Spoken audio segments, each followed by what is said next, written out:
What's going on? What's going on? It is your boy Smooth Blaze, and I'm not to re-welcome you to Under Reconstruction, Transformation of the Mind, the Body, and the Spirit. Session 3, Part 5. Now, before we get into all the important facts for this week, please make sure you like, comment, and subscribe to my channel. Also, select that notification bell and hit all so you will not miss one video. Now, previously on last week from the spirituality or spirit section, we discussed, do I only speak to God when I'm struggling? Is that the only time that I try to lean on him for guidance and wisdom during the times where things aren't good? So for this week, I focused on the opposite. How do I know when my relationship with God is working? So a few examples when you can kind of see when you're aligning and everything is good. One example would be when your finances stretch longer than what you thought. Meaning you only budgeted for this amount, then all of a sudden at the end of the month, you somehow get this money to make ends meet. That's one way. Another example would be getting connected to the right person that will lead you to a promotion. Sometimes it's all about being in the right place at the right time. God will put you in these situations so when an opportunity presents itself, you'll be ready to take on this next step to this next journey. So always remember that. And number 3, when you inspire somebody to become great, meaning that, let's say that you met a guy or you mentored somebody, and all of a sudden they talk about the goals, aspirations they want to hit. Then you see them 3, 4, 5 years down the road, they got a house, they got a family, and they're a multi-millionaire. And the fact that they respect you and they care about you and say, look, if it wasn't for you, I wouldn't be half the person I am today. So thank you for the guidance. Those are 3 good examples of what it looks like when God is working in your favor, especially if your relationship is tight. So after reviewing these examples, what came to mind and what 2 words came to mind was perfect alignment. I repeat, perfect alignment. And when I did a little research on this definition, the one that stuck out to me the most read this: the propel position or state of adjustment of parts in relation to each other. Meaning, when you are aligned, when you're in perfect alignment with God, it seems like everything just goes smoothly. There's no hiccups, no problem. Even if things come up, it's just a little bump, and we just still moving on the same accord. So when you're under his protection and things are going right, everything just feels like it's just flowing, like no effort involved. So always remember that.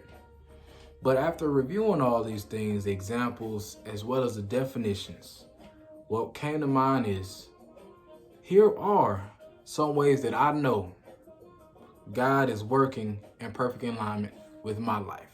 And you can use these examples, but in your life, just realize and actually figure out how God is working in your life currently. And does this align with some of the things that I've discussed? So, number 1, nothing seems to be forced, meaning everything is just natural. There's no, oh, I gotta go hard behind this, I gotta do all this extra stuff. Nothing happens like that. Everything is smooth and free flowing. That's the beauty of it. That's how you know God has his hand in it, because it's effortless. Number 2, persons who are connected to you receive similar blessings. Meaning, if I'm doing well, I'm giving God his glory, giving God his praise, I'm following his assignment and his alignment, his mission, people around me that are influenced by him as well will be blessed off of that as well. So the fruits of your labor, not only will it benefit you, but it benefit the people who would like-mindedness around you. So that's number 2. Number 3, more excitement comes when other people shine. Meaning, let's say if you got somebody in your circle who is finally getting their degree, or finally, get to the point where they had their first child, or finally starting that business. You're excited for them because it's like, dude, you're really hitting these bucket points that you set out to do. And you putting in the work for it.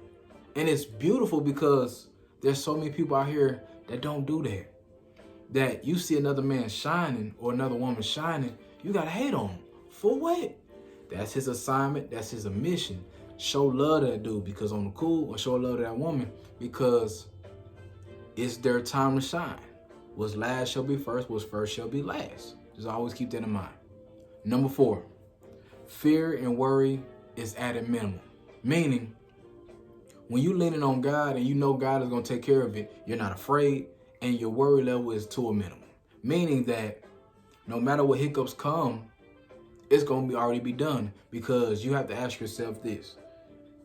Are my problems or issues bigger than my God? And we all know that's not true.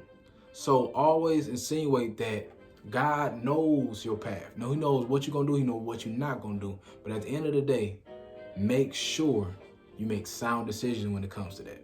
Just remember that. Number 5, my connection with God grows to a supernatural level.